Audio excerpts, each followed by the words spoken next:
But जो वो समय था ना, वो समय मेरे फैमिली के लिए, मेरे लिए बहुत इम्पोर्टेंट था, बहुत ही खास था, जो कि कभी भूल नहीं सकता हूँ अपने जीवन में। पेरेंट्स को, अपने माता पिता को यही कहना चाहता हूँ, भगवान हो आप मेरे लिए।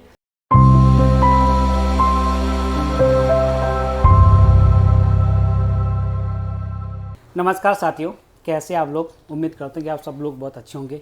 तो दोस्तों, आज मेरे साथ बहुत ही खास मेहमान है।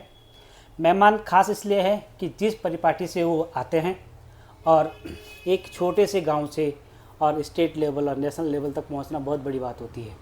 तो मेरे साथ आज संजीव सजवाण है और आज उनसे जानेंगे उनका जो क्रिकेटिंग करियर है उसके बारे में, कैसे उन्होंने इसकी शुरुआत करी है।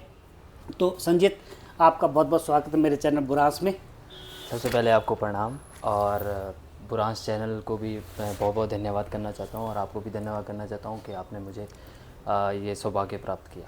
तो संजीत, हम बात करते हैं एक छोटे से गांव से आना, है ना, और एक ऐसे मतलब बैकग्राउंड से आना जहां मतलब इन चीज़ों का, क्रिकेट का खेलना बहुत मतलब टिपिकल होता है, बहुत मुश्किल होता है।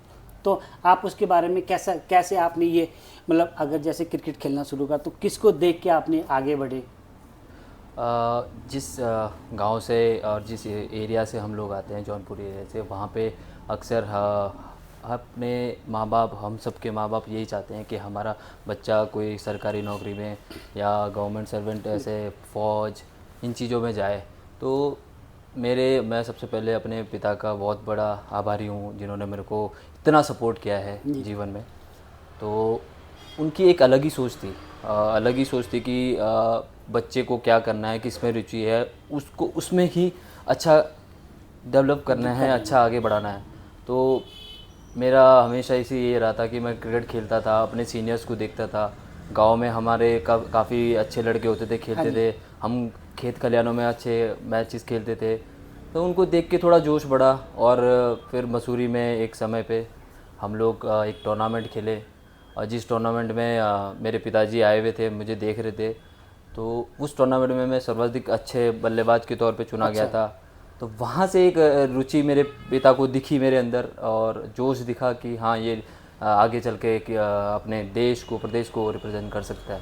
अच्छा, एक चीज़ है ना कि जैसे हम लोग जिस मतलब फैमिली बैकग्राउंड से आते हैं, वहाँ जॉब को बहुत ज़्यादा प्रेफरेंस दी जाती है, या तो मतलब जॉब पहले है और खेलों के बाद में आता है, ठीक है। तो मतलब ये तो आपके जो फादर है, उन्होंने बहुत बड़ा रिस्क लिया जी, है ना, कि कोई ज़रूरी नहीं आगे आदमी सक्सेस हो ना हो, पर एक रिस्क लिया उन्होंने, बहुत बड़ा। जी, है ना, ये बहुत बड़ा रिस्क लिया ये, क्योंकि क्रिकेट फील्ड में आना, हाँ जी, ये बहुत बड़ा, अब इस लेवल पे, आज के टाइम पे क्रिकेट लेवल खेलना बहुत बहुत डिफ़िकल्ट हो चुका है। इसमें पॉलिटिकली, फाइनेंशियली आपको बहुत सपोर्ट की ज़रूरत है इसमें। तो फादर ने एक कहते हैं ना आप लोग, एक जुआ खेला है। हाँ, वो जुआ उस टाइम पिता ने खेला है, बट उनको मेरे पे बहुत ज़्यादा विश्वास था।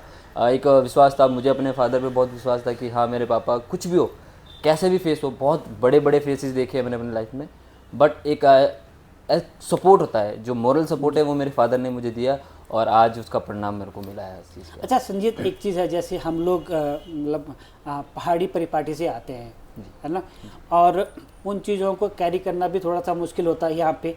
तो मतलब आप जैसे आपने जो क्रिकेटिंग जो करियर है, ठीक है, सबसे पहले आपने कहाँ से स्टार्ट करा, स्कूल लेवल से या कॉलेज लेवल से, कैसे? मैं अपना क्रिकेट स्टार्टिंग से बताऊं तो एक गांव से ही शुरू किया है। खैर, हम लोग स्कूल में थे उस टाइम, क्लास 7th 8th में था। अच्छा। तो जब स्कूल क्रिकेट हुआ करता था एक अच्छा। टाइम पे, तो स्कूल क्रिकेट से मैं एक बार चुना गया था, वहाँ मैंने अच्छा परफॉर्म किया। तो उसके बाद मेरे फादर ने मुझे चंडीगढ़ में डाला। अच्छा। चंडीगढ़ क्रिकेट एकेडमी में एक DAV स्कूल था, अच्छा। वहाँ हॉस्टल था, वहाँ पे मैं अपनी स्टार्टिंग क्रिकेट की वहीं से करी है। तो मैं क्लास 9 से शुरू करा है क्रिकेट खेलना। अच्छा। तो क्लास 9 से वहाँ पे हम लोग काफ़ी कुछ सीखा हमने, काफ़ी कुछ बारीकियाँ जो है कि मैं ये कह सकता हूँ कि मेरी स्टार्टिंग जो क्रिकेट की है वो 9th क्लास से शुरू। अच्छा, पहले तो नॉर्मली जैसे बच्चे खेलते हैं कपड़े की बॉल से, लेदर की बॉल से, तो बाद में ही करा होगा ना? मैंने अपनी क्लास 9 में ही प्रॉपर क्रिकेट खेलना शुरू किया। अच्छा, थोड़ा सा आप अपने गांव के बारे में बताएंगे, जो दर्शक हमें देख रहे हैं, क्योंकि ऐसा होता है आदमी की मेहनत कम देखी जाती है, जब वो सक्सेस हो जाता है तो लोग उसको मतलब बहुत सारा सपोर्ट करने लग जाते हैं। तो हम अपने दर्शकों को वो भी बताना चाहेंगे कि आप कहाँ से आते हैं। मैं जौनपुर क्षेत्र से, एक छोटा सा गांव हमारा बेल है, जहाँ से मैं बिलोंग करता हूँ। मैं एक ऐसे एरिया से हूँ जहाँ पे खेल को बढ़ावा नहीं दिया जाता था। एक्चुअल में हमारे एरियाज़ में ऐसा ही है कि कोई भी माँ बाप अगर अपने बच्चों को पढ़ाता है लिखाता है तो यही सोच के करता है कि वो गवर्नमेंट जॉब करे, फौज में जाए, ये करे। तो हमारे यहाँ तो ये था, एक अलग हटके जो सोचा है वो मेरे पिता ने सोचा है। साथ में जो मैं एक हमारा जो गांव का एनवायरनमेंट रहता है, तो पिता को कहते रहते थे लोग कि यार तुमने बहुत बड़ा रिस्क लिया है। अच्छा। और बहुत चीज़ें हैं, क्योंकि वो एनवायरनमेंट में था ही नहीं। हाँ, मतलब क्योंकि वो बहुत अलग था, बहुत अलग था कि आपने उस एरिया में भेज दिया जिस एरिया में हमने कभी सोचा भी नहीं था। तो वो चीज़ करी है। तो कुछ मेरे कुछ लोग हैं ऐसे जिनको मैं थैंक यू करना चाहता हूँ कि उन लोगों की वजह से शायद मेरे पापा को और ज़्यादा ऊर्जा मिली उस चीज़ के सपोर्ट करने के लिए। बट ये है कि हाँ, आज की डेट में हमारा क्षेत्र बहुत आगे चला गया है और बहुत अच्छी नई नई कला हमारे बीच में, कुछ अच्छे प्लेयर आने लग गए हैं, कुछ अच्छी चीज़ों पे हमेशा। अब लोग पहले कहते थे कि पढ़ोगे लिखोगे तो बनोगे नवाब और खेलोगे कूदोगे तो बनेगे खराब। तो आज की प्रथा बदल गई है। अब अगर आप खेलोगे तभी आप आगे बढ़ोगे। तो हमारे गांव में भी अच्छे अच्छे खिलाड़ी हैं, ऐसे कुछ ऐसे प्लेयर्स हैं जो नेशनल लेवल को भी रिप्रेजेंट कर चुके हैं। तो अब अच्छा लगता है कि एक इनिशिएटिव मैंने स्टार्ट किया, एक कदम मैंने रखा, मेरे पिताजी ने रखा, तो वो आज बढ़ती चली आ रही है। तो मतलब आज उसके परिणाम सामने आ रहे हैं। ठीक है, तो जैसे आपने अभी स्टेट लेवल पे आपने कहाँ पे मतलब कौन कौन से टूर्नामेंट पे आपने रिप्रेजेंट किया है उसको, स्टेट को? मैं स्टार्टिंग से ही बताना चाहता हूँ कि मेरी स्टार्टिंग क्रिकेट चंडीगढ़ से हुई है जी। तो मैं वहाँ से अंडर 14 खेला चंडीगढ़ से? जी, पंजाब से। अच्छा, पंजाब से, क्योंकि चंडीगढ़ की स्टेट उस टाइम पंजाब में आया है। हाँ जी। तो एक ही टीम बनती थी। पहले अंडर 14 खेला वहाँ से। अच्छा। फिर अंडर 16 खेला, अच्छा परफॉर्मेंस किया। फिर अंडर 19 के लिए सिलेक्ट हुआ। तो अंडर 19 में जैसे मेरे बैचमेट होते थे अंडर 14 16 में, शुभमन गिल, अभिषेक शर्मा, अर्शदीप सिंह, ये लोग मेरे बैचमेट होते थे, मतलब टीममेट्स होते थे मेरे। हाँ, ये मेरे टीममेट्स होते थे। उनके साथ खेला, उनके साथ अच्छा परफॉर्म किया। बट क्या है कि अदर स्टेट का प्लेयर ज़्यादा डोमिनेट नहीं कर पाता है वहाँ पे अदर स्टेट में जाके। तो फिर मैं 2018 में मैं उत्तराखंड वापस आया। यहाँ पे मान्यता मिली। तो 2019 में मैं अपने पहली बार विजय हजारे के लिए चयनित हुआ। अच्छा। तो फिर उसमें ही कैंप में गया, स्टैंड बाई में आया, मतलब प्रभावित क्षेत्र जो होते हैं 30 लड़कों के संभावित लिस्ट में आया। अच्छा। फिर वहाँ से होते होते मौका नहीं मिला, क्योंकि जूनियर था, एकदम आया था, फ्रेश चेहरा था, तो सीनियर्स के मौका ज़्यादा था। तो फिर 2020 में फिर दोबारा वही रिपीट किया, फिर दोबारा कैंप में आया, फिर दोबारा वही लिस्ट में। तो सीनियर को 2021 में जाके मुझे एक मौका मिला। अच्छा। 2021 में जाके एक मौका मिला अंडर 25 खेलने का उत्तराखंड से। तो वहाँ पे प्रदर्शन, हालांकि स्टार्टिंग में, मतलब टूर्नामेंट कौन सा था? विजय हरारे? सीके नायडू। अच्छा, C K Naidu ji, C K Naidu trophy में मेरा सिलेक्शन हुआ, जहाँ पे प्रदर्शन पहला स्टार्टिंग में अच्छा नहीं हुआ। अच्छा। फिर उसके विकेट कीपर था मैं, तो वो विकेट कीपिंग तौर पे मैं बहुत अच्छा करता गया। अच्छा। बैट से इतना कुछ खास हुआ नहीं।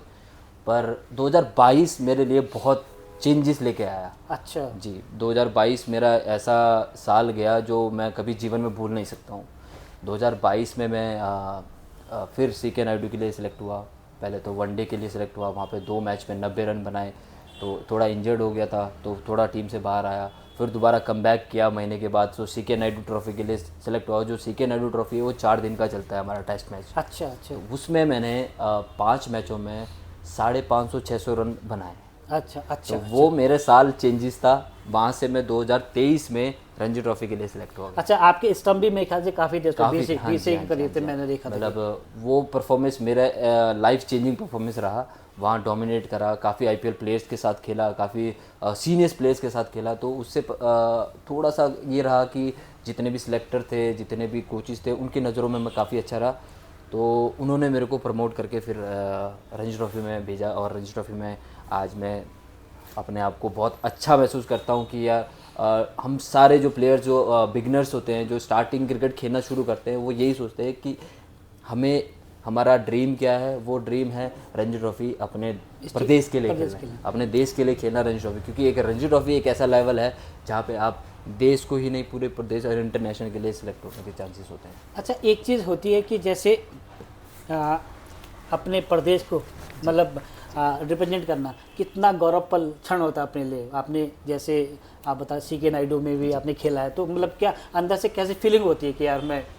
फर्स्ट ऑफ ऑल तो जब मैं 2021 में पहली बार मुझे जर्सी मिली थी अपनी स्टेट की, तो आई वाज जस्ट कि मतलब मेरे को ऐसा लगा कि यार ये मेरे जीवन में क्या हो रहा है। मतलब मेरे को बिलीव नहीं हो रहा था कि मैं यहाँ तक पहुँच गया हूँ। तो मैं वो पूरी रात ड्रेस लेके सोया हूँ बिस्तर पे, तो मैं रोता हुआ कि मैं ऐसे एक फैमिली से बिलोंग करता हूँ जहाँ तक यहाँ तक का सपना तय करना बहुत मुश्किल ही नहीं, नामुमकिन था। क्योंकि हम एक ऐसे फैमिली से बिलोंग करते हैं जहाँ पे हमें आगे बढ़ने के लिए हमेशा सिर्फ सरकारी नौकरी करो, पर हमारे पास साधन नहीं होते थे। सीमित हम साधनों के साथ। बहुत सीमित साधनों के साथ, हमारे पास कोई ऐसा ये नहीं होता था कि इतना पैसा हो हम लोग क्रिकेट में लगाएं। बट हम एक छोटी सी घर से आए हुए थे और हम अपने आप को जब और दूसरों से कंपेयर करते तो बहुत नीचे डाउन फील करते थे हम। बट जब मेरे को वो जर्सी मिली ना, तो मैं बता नहीं सकता कि मैं पूरी रात रोया हूँ उस जर्सी को लेकर। फादर को ऑन कॉल रख के फादर्स को बोला कि पिता मेरा ये ड्रीम है ना, ये ड्रीम पूरा होता हुआ नज़र आ रहा है अब। तो पापा बहुत इमोशनल थे, मैं बहुत इमोशनल था, मेरी मम्मी, इवन मेरी मम्मी इसीलिए कह सकता हूँ मैं अभी थोड़ा सा नर्वस और ज़्यादा इमोशनली हो रहा हूँ। क्योंकि वो टाइम में शायद आप सोच सकते हो, क्योंकि आप भी उसी क्षेत्र से हैं जिस क्षेत्र से मैं हूँ, तो वो चीज़ सोच सकते हो कि कहाँ से कहाँ उठने के लिए हमें बहुत कुछ करना पड़ता है। हाँ, देखो मैं एक चीज़ बता रहा हूँ, मैं भी इमोशनल हो रहा हूँ जो स्टोरी सुन रहा हूँ। क्योंकि बिकॉज हम लोग जिस फैमिली बैकग्राउंड से आते हैं और यहाँ तक पहुँचना एक बहुत बड़ी बात होती है। एक छोटे से गांव से आना, फिर जो हमारी जो फैमिली की जो बैकग्राउंड है, फाइनेंशियली हो या सोच के मामले में हो, एक खाली नौकरी तक ही सीमित होता है। इतना बड़ा सपना कोई देख नहीं सकता, अगर देखे भी तो उसको फुलफिल करना बहुत मुश्किल है। पर इनके जो फादर है उन्होंने बहुत बड़ा एक सपोर्ट करा है, बहुत बड़ा एक रिस्क लिया है, और उसका नतीजा है कि आज आप एक प्रदेश को रिप्रेजेंट कर रहे हो। ठीक है, तो फैमिली का कैसा मतलब रिएक्शन था जब आपने बताया कि मेरा सिलेक्शन हो गया? मैं फैमिली का उस रात में मुझे ड्रेस मिला था मेरे ख्याल से अप्रोक्सीमेटली 7 बजे। अच्छा, शाम को मुझे ड्रेस मिली थी। अच्छा, अच्छा। टीम में सारी हमारी किट बैग हमें 7 बजे शाम को मिली। अच्छा, तो मैं रूम पे आते ही सबसे पहले अपने फादर को वीडियो कॉल करी, और आते ही मैंने अपनी शक्ल नहीं दिखाई। एक्चुअली में मैंने अपने नाम की टी-शर्ट अपने फादर को कहा कि पापा ये वो कमाई है जो आपने मेरे को दिलाई है, मैं कुछ नहीं हूँ, जो कुछ है आप हैं, आपने जो मेरे लिए किया है मैं उसको जीते जी तो दूर, मरने के बाद भी पूरा नहीं कर सकता हूँ। क्योंकि मैं एक बता नहीं सकता हूँ आपको कि किस परिवार किस परिस्थितियों से मैं वहाँ तक पहुँचने की कोशिश कर रहा हूँ। क्योंकि जहाँ मेरा ड्रीम है अभी भी बहुत कुछ बाकी है पाना, बट जो वो समय था ना, वो समय मेरे फैमिली के लिए, मेरे लिए बहुत इम्पोर्टेंट था, बहुत ही खास था, जो कि कभी भूल नहीं सकता हूँ अपने जीवन में। तो मतलब ये वाकई में हर किसी फैमिली के लिए एक बहुत बड़ा ड्रीम होता है, और आपने फिर उस जो आपको मौका मिला आपको बनाया भी उसको, जी है ना। उसके बाद एक्चुअली में लोग उसी के बाद जानने लगे कि संजय सजवाण कौन है, जी है ना।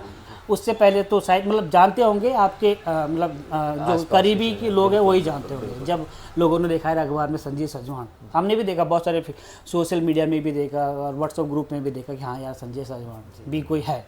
संजीत, यहाँ पे बात आती है कि मतलब जैसे हमारे परिवार के, ठीक है, तो आपके मम्मी पापा क्या काम करते हैं वैसे? जी, मेरे मम्मी पापा, मेरे पिता एक किसान हैं, जो हम लोग पहाड़ों में किसानी करते हैं, सीढ़ी नुमा खेतों में। तो मेरे पिता एक फार्मर हैं, जो जिसको कहते हैं किसान, बहुत हार्ड वर्किंग किसान। और मम्मा एक हाउस वाइफ है। जो मेरी माता है वो हाउस वाइफ हैं, घर में है गाय, ये लोग बस ये लोग हैंडल करते हैं, मतलब जैसे किसानी वाला काम बेसिकली करते हैं, वही है। बाकी तो ऐसा कुछ है नहीं कि हम लोगों की फैमिली में मेरे चाचा जी हैं, वो अपना उनका थोड़ा सा कैंपटी में एक थोड़ा सा बिजनेस, छोटा सा बिजनेस है, वो भी अपने डेली रूटीन को चलाते हैं। तो ऐसा नहीं है कि जीवन में कुछ नहीं है, बट ऊपर वाले का थैंक्स करते हैं कि जो भी है सब अच्छा ही है। अच्छा, थोड़ा सा अपने गांव समाज के बारे में बताइए, कैसे आप लोगों के यहाँ पे जो हमारे इधर जो त्यौहार वगैरह कैसे सेलिब्रेट करे जाते हैं, कैसे, और जब आप गांव जाते तो उनका क्या आपकी तरफ नज़रिया क्या रहता है कि हाँ यार संजीत आया, चलो गांव समाज की बात बताऊं तो मेरे गांव वाले काफ़ी एक्टिव रहते हैं जो इस चीज़ों में हैं, जैसे शादी पार्टीज़ वगैरह में काफ़ी एक्टिव रहते हैं। मुझे बहुत अच्छा लगता है कि जब मैं आता हूं तो मैं देखता हूं कि हमारा कल्चर, जो हमारा गांव का कल्चर है, जो हमारे समाज का कल्चर है, ये बहुत लोगों से अलग है। क्योंकि जब मैं अपने वीडियोस, अपने समाज के बारे में अपने किसी दोस्त को, बाहरी दोस्त को बताता हूँ तो बहुत अच्छा पसंद करते हैं वो चीज़। वो कहते हैं कि ये एक यूनिटी है, जो हम लोग डांस करते हैं, तांदी करते हैं, वो लोग बहुत पसंद करते हैं। बाहर के लोग कहते हैं कि ऐसा डांस बहुत अच्छा, बहुत अच्छी चीज़ें को कल्चर होता है। हम लोग जब मेहमान नवाजी करते हैं तो एक साथ बैठ के खाना खाते हैं। तो ये चीज़, और ये चीज़ बहुत अच्छा लगता है हमारे गांव समाज में। दूसरी चीज़, जब मैं गांव आता हूँ तो मेरे यार दोस्त जो हैं गांव के काफ़ी खुश हो जाते हैं कि हमारे साथ, हमारे बीच में जो खेला पड़ा बड़ा है वो आज यहाँ रिप्रेजेंट कर रहा है। तो हमारे लिए भी बहुत अच्छी वो एक प्रेरणा मिल जाती है उनको भी आते हुए देख कि के। हम इतने बड़े प्लेयर को जानते हैं ना। जी, बिल्कुल बिल्कुल। देखो, हमारा जो जौनपुर क्षेत्र है, मेहमान नवाजी, हमारी जो सांस्कृतिक विरासत है बहुत पुरानी है और देश और दुनिया में काफ़ी पसंद भी की जाती है। तो इसके पीछे जो संघर्ष है, आपकी जो मेहनत है, आपका जो डेली रूटीन है, कैसा रहता है? आप कैसे मतलब किसी टूर्नामेंट के लिए तैयार करते हो अपने आप को? क्योंकि इसमें तो 24/7 लगे ही रहना पड़ता है। बिल्कुल बिल्कुल। मैं, जो डेली का रूटीन होता है हमारा, वो क्या होता है कि हमें सुबह 4 साढ़े 4 बजे उठना होता है। अपना जो डेली रूटीन है, योगा, मेडिटेशन और पाठ पूजा, जिसके लिए हम लोग ज़्यादा ऊपर वाले के भरोसे रहते हैं, क्योंकि हर दिन अच्छा नहीं होता है। ये हम लोग जानते हैं, सभी लोग जानते हैं कि क्रिकेट में कभी हर दिन अच्छा नहीं होता, पर हम ऊपर वाले के भरोसे ज़रूर रहते हैं अच्छा करने के लिए। फिर अपना डेली रूटीन ये होता है कि सुबह 4 बजे से उठ के शाम के 9 बजे तक आना होता है हमें घर। क्योंकि जो डेली रूटीन है, जिम करना, प्रैक्टिस करना, फिर उसके बाद डाइट को ध्यान में रखना, अपनी बहुत सारी चीज़ें हैं जो छोड़नी पड़ती है। जो जैसा हम लोग चाहते हैं कि अभी मीठा खाने का मन है तो वो मीठा हम लोग नहीं खा सकते, फास्ट फूड नहीं खा सकते। तो ये डेली रूटीन ऐसा है कि इसको अगर हम फॉलो नहीं करेंगे तो लाइफ में कहीं ना कहीं हमें थोड़ा सा चीज़ों को मिस करना पड़ जाता है। फिर उसके बाद मतलब बहुत टिपिकल रूटीन रहता है आप लोगों का। बहुत ज़्यादा, मतलब कोई नॉर्मल पीपल जो क्रिकेट से या कोई एथलीट से, कोई भी स्पोर्ट्स से बिलोंग नहीं करता, उसके लिए ये रूटीन फॉलो करना तो बहुत ज़्यादा डिफिकल्ट हो जाता है। अच्छा, जैसे आप लोग इंडिविजुअली करते हैं या जैसे आप प्रदेश को रिप्रेजेंट करते हैं कि आपके मतलब जो यहाँ के जो क्रिकेटिंग वो आप लोगों को फॉलो करवाते हैं, कैसे ये आपका अपना ही रहता है ये रूटीन वगैरह जो करते हैं? ये जो रूटीन है ये खुद के लिए है, मतलब हम लोग खुद से करते हैं। कोई हमें एसोसिएशन कोई वगैरह नहीं कहती, क्योंकि अच्छा। हमें अपने आप से ये रूटीन फॉलो करना पड़ता है। क्योंकि हमारे टारगेट्स हैं, जो हमारे टारगेट्स हैं वहाँ पहुँचने के लिए हमें बहुत कुछ रूटीन को फॉलो करना पड़ता है। इसीलिए वो रूटीन फॉलो करेंगे तो हम धीरे धीरे अपने टारगेट को अचीव करने की अच्छा, कोशिश करते हैं। एक चीज़ होती है कि जैसे आपका मैच है, नेक्स्ट मैच है, कल मैच है और बहुत बड़ा मैच है, तो उसके लिए आप अपने आप को कैसे तैयार करते हैं? और जो लोग हमें देख रहे हैं, जो मतलब अभी क्रिकेट जिन्होंने स्टार्ट करा है, खेलना स्टार्ट कर रहा है, उनके लिए मतलब क्या मानसिकता रहती है मैच के लिए? सबसे पहले तो अपने फिज़िकली मैं बताता चाहता हूँ कि आप फिट रहें। फिट रहने के लिए फ़िटनेस करते रहें। अगर मैं मैच खेलने जाता हूँ तो मेरी एक सबसे पहले ये चीज़ होती है कि रात को कम से कम 1 से 2 लीटर पानी पी के सोऊं। अच्छा। ताकि हाइड्रेट रहूं। हाइड्रेट रहने से माइंड आपका रिलैक्स रहेगा। जितना आपकी बॉडी रिलैक्स, जितना आपका माइंड रिलैक्स रहेगा, आप उतना ही अच्छा परफॉर्म कर पाओगे। और बड़े मैचेस के लिए हम लोग ज़्यादातर नर्वस रहते हैं। बड़ा मैचेस होता है लाइक मतलब आप लाइव टीवी पे शो हो रहा है तो आपको नर्वसनेस होती है, आपको इतने लोग देख रहे होते हैं, तो वहाँ पे आपको अपने आप को नर्वसनेस को काम रखने के लिए आपको पानी ही एक ऐसी चीज़ है जिसको आप थोड़ा सा कंट्रोल रख सकते हैं। रात को थोड़ा अच्छा सोना, फिर मॉर्निंग में ये सोच के, ये नहीं सोचना है कि बड़ा मैच है कल, ये है, सिंपल सोचना है कि यार मेरा कल मैच है, मुझे रिलैक्स करना है और अच्छे से खेलना, अपना 101% देना है। मतलब आप जब ग्राउंड में जाते हैं तो जो आपका ड्रेसिंग रूम का माहौल कैसा रहता है? जब आप पहली बार आपको जब उत्तराखंड की जर्सी दी तो ड्रेसिंग रूम का माहौल कैसा था? मुझे जब पहली बार मौका मिला वो जर्सी पहनने का और जब ड्रेसिंग रूम में जाने का मौका भी मिला तो उस टाइम काफ़ी सीनियर्स प्लेयर्स थे मेरे टीम में, काफ़ी सीनियर प्लेयर थे। तो उनके साथ बैठने में भी थोड़ा सा डर लग रहा था कि यार सीनियर के क्या होता है कि हमारे क्रिकेट में कभी भी कहीं भी तो सीनियर के सामने जाने में थोड़ा हेजिटेट होता है इंसान। बिल्कुल। तो मैं थोड़ा हेजिटेट था, बट हमारे क्रिकेट में ऐसे कुछ सीनियर्स भी होते हैं, या हमारे फील्ड में कहीं भी फील्ड में कुछ ऐसे सीनियर्स होते हैं जो बहुत अच्छे, मतलब बहुत अच्छे से आपको हैंडल करना जानते हैं। तो जैसे आदित्य तारे, आप बहुत बड़ा नाम है। हाँ। मैं आपको उनके बारे में बताना चाहूँगा। वो और कुणाल चंडेला, ये बड़े नाम हैं जो यहाँ क्रिकेट के जगत में हैं। तो उन्होंने आके मुझे कंफर्ट फील कराया। बस एक ड्रेसिंग रूम का माहौल इतना पॉजिटिव रहता है कि वहाँ पे बड़े सीनियर्स अपने जूनियर्स के थोड़ा सा रहते हैं, बट उन्होंने मेरे को ऐसा फील होने नहीं दिया। तो ड्रेसिंग रूम का माहौल से मुझे बहुत कुछ सीखने को भी मिला है। और आने वाले समय में कभी अगर जीवन में मैं भी किसी सीनियर्स का फॉलो करूँ तो मैं चाहूँगा कि अपने जूनियर्स को हमेशा अपने लाइफ में प्रमोट। तो जैसे हम किसी जब आप पहली बार गए, कोच और जो टीम मैनेजमेंट का कैसा रिएक्शन रहता है कि हाँ यार ये नया लड़का आया तो इसको कैसे आगे मौका दिए? जब कोई नया टीम में जुड़ता है तो थोड़ा सा लगता है कि यार अभी थोड़ा नया प्लेयर है, इसको कैसे लेके जाना है। हाँ जी। थोड़ा सा रहता है कि इसको कैसे टैकल करना होता है। बट कोच और स्टाफ लोग बहुत सपोर्टिव होते हैं। वो लोग बहुत सपोर्ट करते हैं कि नहीं यार तू कर सकता है। कुछ चीज़ में हम लैग करते हैं तो वो चीज़ों को बताते हैं कि ये नहीं, थोड़ा सा इसको एडजस्ट करो, इसको अच्छा। थोड़ा सा इसको करोगे तो आपके लिए बोनस होगा। तो वो चीज़ हम लोगों को वो कोचेस और स्टाफ मेंबर हमें बहुत गाइड करते हैं, बहुत अच्छे से करते हैं। अगर कोई चीज़ ऊपर नीचे हो जाती है तो उसको वो टैकल अपने आप से करते हैं। तो जैसे आप बैटिंग कौन से ऑर्डर पे करते हैं? मैं वैसे तो विकेट कीपर बैट्समैन हूँ। अच्छा। तो विकेट कीपर का जो डाउन होता है वो ऐसा नहीं है कि आप लोग ओपनर ही जाओ। हाँ, ऐसा होता है कि टेस्ट मैच में आपको थोड़ा मिडल ऑर्डर आना पड़ता है, क्योंकि पूरे दिन कीपिंग करनी है। हाँ जी। उसके बाद आपको बल्लेबाजी करनी है एकदम। बट ऐसा है कि मेरा मिडल ऑर्डर बैट्समैन है, मैं मिडल ऑर्डर बैटिंग करता हूँ। बट रणजी ट्रॉफी में मुझे ओपनिंग करने का मौका दिया था मेरे कोच साहब ने। अच्छा।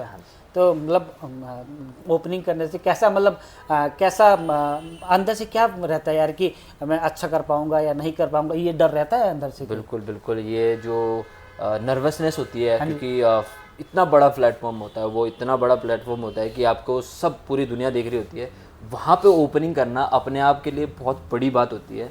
दूसरी चीज़, थोड़ा नर्वसनेस इसीलिए होती है कि पहला ही मैच अगर आपको ओपनिंग के लिए बोला जाए तो हाथ पैर तो वैसे ही कंपने लग जाते हैं। पर यह है कि थोड़ा सा अपने आप को बैक करना होता है, या अपने आप को बैक करना पड़ता है कि हम लोग जहाँ से आए हैं ना, वो हम बहुत मेहनती है।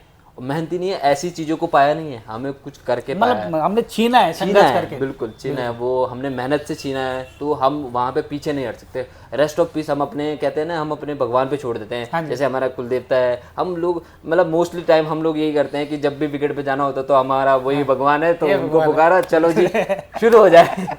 बाकी रेस्ट पीस उन पे छोड़ देते हैं कि जो भी होगा। आप मतलब क्रिकेट की इस फील्ड में आप किसको अपना आइडल मानते हैं कि यार मेरे को वैसे बनना है? वैसे मैं जैसे कि विराट कोहली है, जो अच्छा। बहुत बड़ा नाम है। उनका डेली रूटीन जो है, मैं उनको बहुत अच्छे से फॉलो करता हूँ, क्योंकि वो जो अपने क्रिकेट के अलावा जो डेली रूटीन को फॉलो करते हैं ना, मैं उनका बहुत ज़्यादा फ़ैन हूँ उस चीज़ के लिए। क्योंकि अपने आप को उस चीज़ को फॉलो करने के लिए बहुत बड़ी संघर्ष करना पड़ता है अपनी लाइफ में।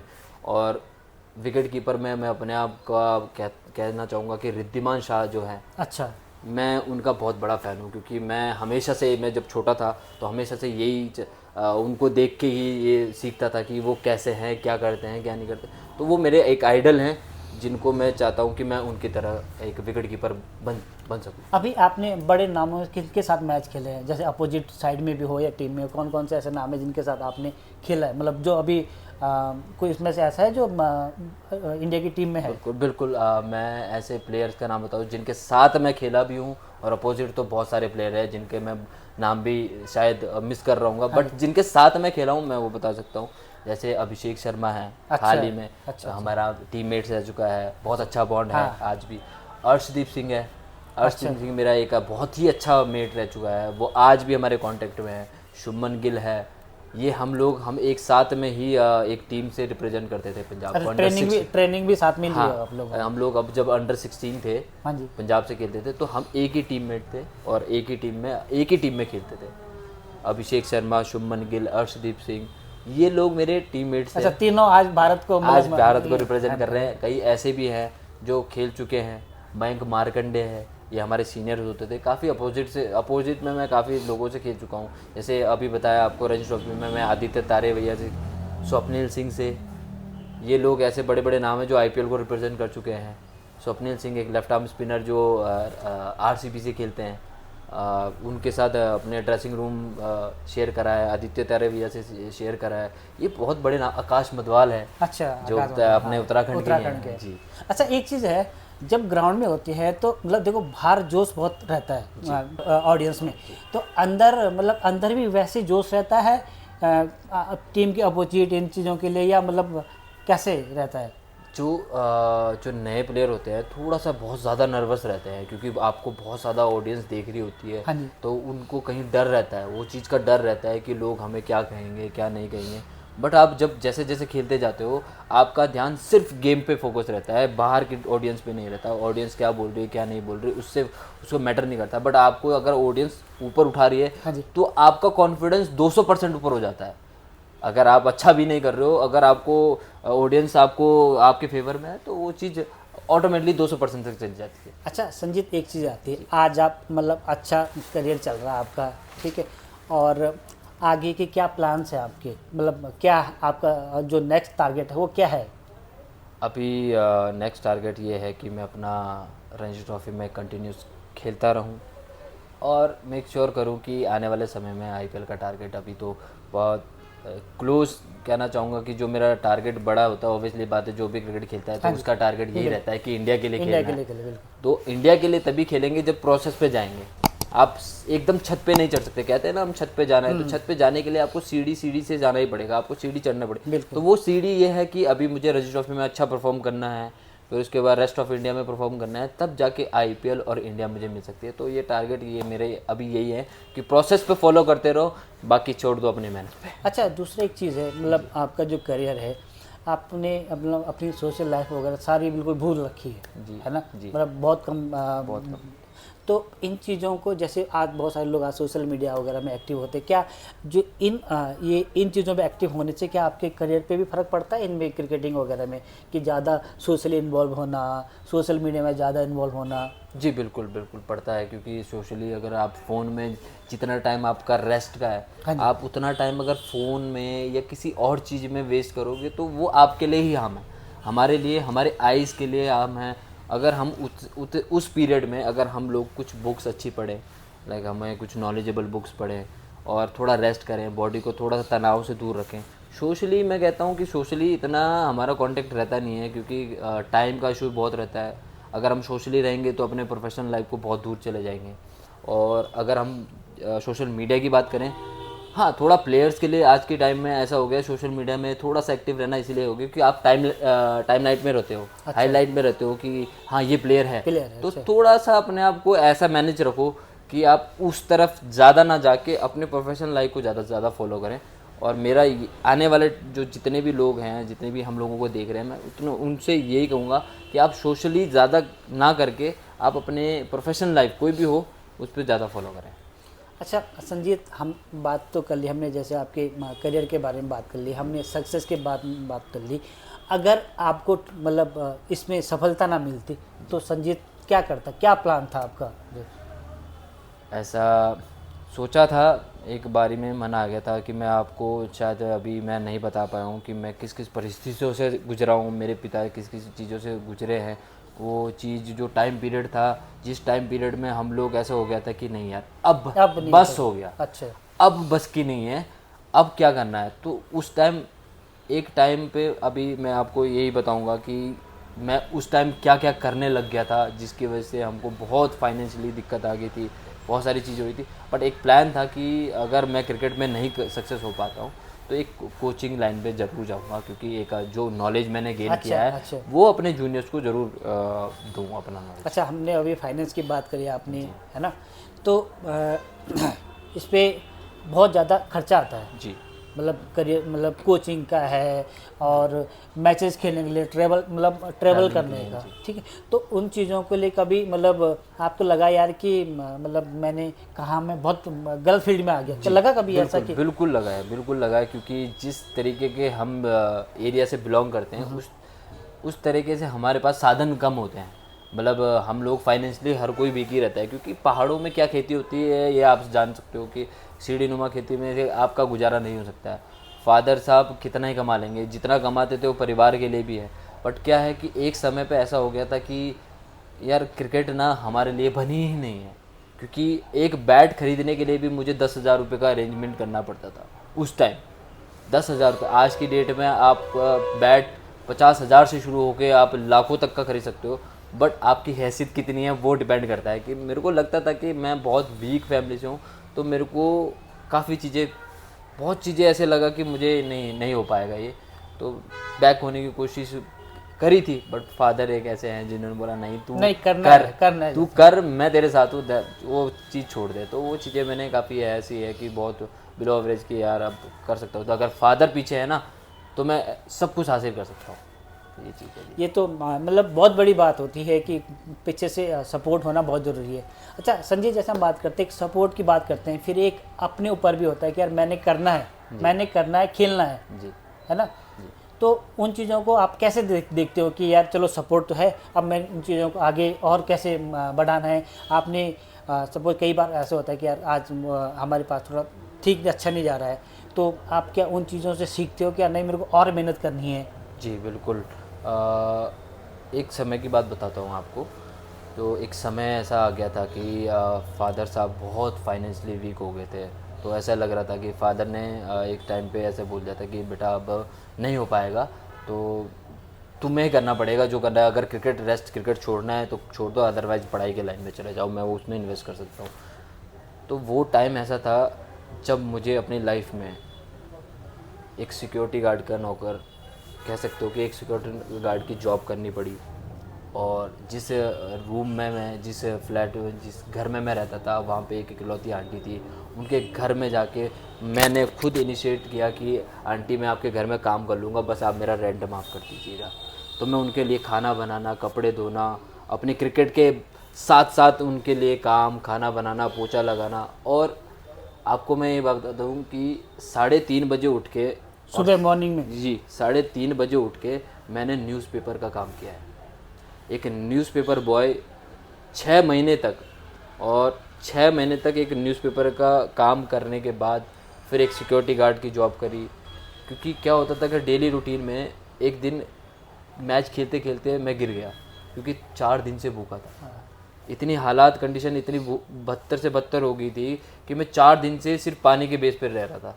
तो जो आंटी का बचा हुआ था ना, मैं रात को वही खाता था। तो ऐसे नौबत आ गई कि फादर साहब बहुत मुश्किलों में गुजर रहे थे, जिसकी वजह से मुझे बस ये था कि मुझे करना है कुछ मुझे लाइफ में ये करना है। मैंने को हार नहीं माननी। ये बहुत बड़ा फेस है जो मैंने 2 साल तक झेला है। मेरे को हार नहीं माननी है, बस कुछ भी हो जाए, मुझे चाहे किसी का कुछ भी करना पड़ जाए, पर मैं हार नहीं मानूंगा। ये फेस है, अगर ये मैंने निकाल दिया तो लाइफ में मैं बहुत अच्छा टाइम आने वाला है। तो वो टाइम ये है कि आज की डेट में मेरे फादर साहब हैप्पी हैं, मैं भी मुझे भी ये लगता है कि हाँ कुछ मैंने उस टाइम जो की मेहनत है वो आज कहीं ना कहीं तो आ रही है। बट मुझे लगता है कि मैं इससे ज़्यादा बेटर डिज़र्व करता हूँ लाइफ में, क्योंकि मैं उस दौर पे हूँ जब मेरे फादर साहब मेरी माँ की ज्वेलरी रख के, गिरवी रख के मुझे क्रिकेट एकेडमी में एडमिशन करवाया। उसके 2-3 साल बाद ही, बहुत फ़ीस होती थी वहाँ पे, 2 लाख रुपए सालाना होती थी। तो 2 साल बाद होता ही, हम लोग इतने फाइनेंशियली वीक रहते ही हैं। तो 2-3 साल बाद फादर ने कह दिया था कि यार, हम लोगों को लगता है कि हम क्रिकेट में घुस तो गए हैं, एकदम से रिजल्ट आ जाएगा। ऐसा नहीं है, बहुत मतलब आपको पेशेंस रखना पड़ता है। बिल्कुल। तो 3 साल बाद फादर को लगा कि यार मैंने बहुत बड़ी गलती करी है कि क्रिकेट में डाल के, कि उनको लगा शायद जल्दी से रिजल्ट आ जाएगा, और मुझे भी लगा था कि मैं जल्दी से आ जाऊँगा। बट मैंने हार नहीं मानी, अपने आप को ये बोला कि मुझे करना है तो कर रहा है, नहीं आओ। फिर आज मैं उनका थैंक्स कहना चाहूँगा। स्पेशली एक गार्ड भैया होते थे हमारे ग्राउंड में, तो उन्होंने मेरे को जब खाना खिलाते हुए बोला था कि चल खाना खा ले बेटा, तो उन्होंने एक चीज़ बोली थी कि बेटा आप मेहनत करते रहो, मेहनत जिस दिन आपकी रंग लाएगी ना, आप मेरे को याद ज़रूर करोगे। तो आज मैं उनको याद इसलिए करता हूँ कि उन्होंने मुझे एक नौकरी बताई थी कि बेटा तू न्यूज़पेपर का काम कर ले। मुझे सिर्फ और सिर्फ 2,000 रुपये महीना मिलता था उसमें, सुबह 3:30 बजे उठ के 5:30 बजे तक मुझे न्यूज़पेपर डिलीवरी करनी थी। और ऐसे भी दिन आए जहाँ मैं अपने दोस्तों के घर में जाके डिलीवरी कर रहा था न्यूज़पेपर की, बट वो मुंह छुपा के, ताकि मेरे को कल के दिन कोई देख ना सके। तो मैं ऐसे भी दिन आए, मैंने वहाँ न्यूज़पेपर की बात करी, फिर वो न्यूज़पेपर की बात के बाद मुझे सिक्योरिटी गार्ड की जॉब मिली जो 10,000 रुपये मिलता था, जिससे मैं रेंट भी भरने लगता था, फिर अपनी क्रिकेट कोचिंग की फ़ीस भी। तो ऐसे करके फिर मुझे एक कोच भी सपोर्टिंग मिले जिन्होंने मुझे बहुत सपोर्ट किया कि बेटा तू नहीं दे पा रहा है, तेरी फाइनेंशियल कंडीशन ऐसी थी। मुझे कोई भी चोट लगती थी, मेरे कोच थे वो हमेशा खड़े रहते थे कि नहीं वो कर रहे हैं। फिर उसके बाद हम लोग, मैं बता रहा हूँ आपको, जिस घर में मैं रहता था, मैं उसमें 6 महीने तक, वो आंटी 6 महीने के बाद एक्सपायर हो गई थी क्योंकि वो बीमारी से जूझ रही थी। अच्छा। बट मैं उनके लिए दिन, मतलब सुबह उठने से बाद 5:30 बजे जब आ जाता मैं उनके घर का काम करता था। उनका घर के काम करने के बाद फिर उनके लिए ब्रेकफास्ट बनाना, लंच बनाना, फिर अपने क्रिकेट के लिए जाना, फिर रात को वापस आना, उनके लिए खाना बनाना, उनके सारे कपड़े धोना। तो ये डेली रूटीन में मेरे को ऐसा लगता था कि मैं जीवन में यहीं तक सीमित रह जाता हूँ। बट एक स्पार्क था अंदर जीवन में कि मुझे करना है, वो करना है, वो चीज़ रहा। संजीत एक चीज़ होती है ना यार कि आज लोग बोलते हैं कि यार किस्मत हो तो संजीत जैसी हो, जी, है ना। संजीत इसके पीछे का हार्ड वर्क और वो नहीं देखा किसी ने, है ना जी। तो मतलब जब आदमी को सक्सेस मिलती है तो फिर यही बोलते हैं यार कि उस किस्मत हो तो उसकी तरह हो। जी, अभी मैं आपको ये बताऊं कि हमारे एरिया में जब मैं जाता हूं तो मैं यही लोग ये बोलते हैं यार कि तू कितनी किस्मत वाला है ना, कि यार तुझे यहाँ मिला है मौका, ये मिल रहा है, तेरे पापा ऐसे हैं। बट किसी को ये नहीं पता कि उस मौके के पीछे मैंने अपनी कितनी जर्नी को अपना सफ़र किया है अपनी लाइफ में। मतलब मैं 4 दिन, मैं आपको बता सकता हूँ, 4 दिन एक पानी के तौर पे भूखा रहा हूँ। वो चौथे दिन भी तब पता लगा जब मैं लगातार मैच खेल रहा था और हमारा नेशनल के लिए सेलेक्ट होना था, और मैं उस मैच खेलते खेलते ही गिर पड़ा। मैं मैच खेलते खेलते ही गिर पड़ा। तो लोगों ने बोला, एक दोस्त था जिसको मैं हमेशा अपनी चीज़ें बताया करता था, पर यहाँ पे एक बात बताऊंगा कि कभी भी किसी पे ज़्यादा भरोसा नहीं करना चाहिए। क्योंकि क्या होता है कि जब सिलेक्शन प्रोसेस में वो आया था, हाँ जी, हम एक साथ थे, तो एक इंट्रोडक्शन होता है। हाँ बिल्कुल। तो मैं अपने फील्ड में बहुत अच्छा कर रहा था, मैं थोड़ा सा अपग्रेड था। तो उन्होंने मैं बंदे का नाम नहीं लेना चाहूँगा, बट थैंक्स कहना चाहूँगा कि भाई तूने मेरी आंखें खोल दी। उस बंदे ने मेरे को 40 लड़कों के सामने ये कह के बोला कि तुझे तो मैं पाल रहा हूँ, तू तो गरीब है, तुझे तो मैं पाल रहा हूँ, तुझे तो मैं देता हूँ 2 टाइम की रोटी, तू कैसे हमसे आगे जा सकता है। तो थैंक्स टू यू जो ये कह सकता था। वो चीज़ें मुझे लगी क्योंकि मैं जब पूरी रात रोया वो चीज़ देखे कि यार भले हम गरीब हैं पर गरीब ही रह के नहीं मर सकता हूँ मैं। मेरे को कुछ करना है अपनी लाइफ में, कुछ भेजा है किसी चीज़ के लिए, मुझे मेरे माँ बाप ने भेजा है, तो मुझे वो करके ही वापस आना है। तो वो चीज़ थी जब मैंने अपनी जॉब वगैरह ये चीज़ को हैंडल करके अपने क्रिकेट को ही अपना हमेशा रखा। तो दोस्तों आज आप देख रहे हैं, अब बोलते हैं सफलता समूह की होती है और कठिन परिश्रम अकेले का होता है। ये कहावत बहुत सटीक है। और जो स्टोरी हम सुन रहे हैं, हम भी आज तक, मैं जबकि मतलब हम लोग तो आसपास के ही हैं, हमें तक नहीं पता था कि इन्होंने इतनी मेहनत करी है, न्यूज़पेपर बांटा, किसी के घर में जॉब करी। तो आज सब लोग बोलते हैं यार कि किस्मत हो तो संजय जैसी हो। उस किस्मत को बनाने के लिए इतना हार्ड वर्क भी होता है। तो संजीत, जैसे आपको बहुत सारे लोग खेलते हुए देखते हैं और हमारे चैनल के माध्यम से जो लोग देख रहे हैं आपको, हम जो बच्चे इस फील्ड में आ रहे हैं और जो आना चाहते हैं, उनके लिए क्या मैसेज देना चाहते हो आपकी? कोई शॉर्टकट नहीं है लाइफ में, हार्ड वर्क करना है और आपका टारगेट सेट होना चाहिए। बिल्कुल मैं अपने इस चैनल के माध्यम से अपने जूनियर्स को जो खेल रहे हैं क्रिकेट, उनको और आने वाले जो मुझे देख के या किसी को भी देख के क्रिकेट शुरू करने वाले, मैं उनसे एक ही चीज़ कहूँगा, परिस्थितियाँ कैसे भी आए, आपको अपने टारगेट पे सेट रहना है। आपको अपने टारगेट से इधर उधर नहीं होना है। आजकल की दुनिया क्या है, हमारे फ्रेंड सर्कल में ज़्यादा आदमी थोड़ा सा घुल मिल जाता है, तो मतलब कहते हैं ना कि डिस्ट्रैक्ट हो जाता है। हाँ, तो वो चीज़ नहीं करनी है। आपको अपने टारगेट पे आप जो मर्जी करो, बट आपको मेहनत नहीं छोड़नी है। आपका जो डेली रूटीन है वो ही आपको लाइफ में सक्सेस करवाएगा। अगर आपको मेहनत नहीं कर रही तो आप रिजल्ट नहीं पा सकते हो। तो मेरा एक सिंपल सा फंडा है, कोई भी क्रिकेट शुरू कर रहा है तो सिर्फ और सिर्फ मेहनत के दम पे ही आगे जा सकता है, अदरवाइज कोई ऑप्शन नहीं। तो दोस्तों हम इस पॉडकास्ट को अब एंड के ओर ले आते हैं। मैं आप लोगों से सबसे जो आज संजीत की जो एक स्टोरी है, हम बहुत समय से प्लान कर रहे थे पर नहीं हो पाया, आज फाइनली हो पाया है। तो दोस्तों आप लोग जैसे आज किसी भी सक्सेसफुल प्लेयर को देखते हैं, वो देखते हैं कि आज वो बड़ा प्लेयर बन गया, पर उसका जो सालों की मेहनत है उसको कोई नहीं देखता है। जहाँ पे भी अब ये इतना बड़ा रिस्क लेना, एक बहुत ही साधारण फैमिली, मतलब छोटे से गांव से और यहाँ तक निकल के आना और इतना बड़ा रिस्क लेना बहुत बड़ी बात है। तो संजीत एक चीज़ है, आजकल ना जो हमारे नौजवान साथी हैं, यूथ है और बच्चे भी हैं, वो नशे की तरफ बहुत जा रहे हैं। तो उनसे क्या अपील करोगे आप मेरे चैनल के माध्यम से? मैं इस चैनल के माध्यम से आप लोगों से रिक्वेस्ट, हम्बल रिक्वेस्ट करना चाहता हूँ कि ये चीज़ों में कुछ नहीं रखा है। आपका शारीरिक तौर से आप बहुत वीक हो जाओगे, आपको कभी भी कोई भी टारगेट अचीव करने की मेंटेलिटी, हेल्थ बहुत ख़राब हो जाएगी। तो मैं आपसे यही रिक्वेस्ट करता हूँ, हम्बली रिक्वेस्ट करता हूँ कि आप नशे से दूर रहें। और सबसे मेन चीज़ आजकल की क्या हो गई कि अगर आप नशे से भी दूर हैं तो आप मोबाइल की तरफ ज़्यादा खींचे जा रहे जाते हैं। बिल्कुल बिल्कुल। तो आप मोबाइल से भी दूर रहें, ज़्यादातर हो सके तो आप अपने सर्कल में फिज़िकली एक्टिव रहें, क्योंकि आप जैसे खेलोगे आपका मानसिक और फिज़िकली आप बहुत एक्टिव रहेंगे। तो मैं यही कहना चाहूँगा, आप नशे से दूर रहें। नशा हमको बर्बाद ही करता है, कोई आबाद नहीं करता है। और दूसरी चीज़ ये है कि मोबाइल से भी जितना हो सके कम रहें। और यही कहना चाहूँगा कि इन चीज़ों में कुछ नहीं है रखा हुआ। अच्छा, फाइनली अब हम एंड करते हैं। अपने माता, मम्मी और पिताजी के लिए लास्ट मैसेज, अगर हमारी वो वीडियो देखे तो लास्ट मैसेज उनके लिए क्या आप देना चाहोगे? मैं यही कहना चाहूँगा कि मेरे माता पिता कहते हैं ना कि भगवान किसी ने देखे नहीं है। बिल्कुल।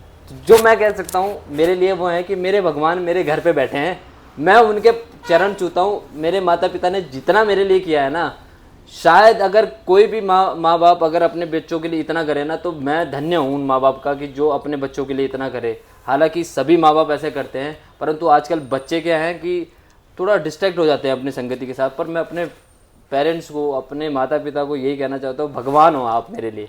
इस चैनल से जब भी वो देखे तो मैं यही कहूँगा कि आप लोग मुझे मिलें। शायद मैंने पिछले जन्म में कोई पुण्य किया होगा, शायद आप लोग मुझे मिलें। तो आपका बहुत बहुत धन्यवाद, आपने मेरे को इतना आगे बढ़ाया और शायद आगे भी ही मेरे साथ ऐसे ही चलते रहोगे।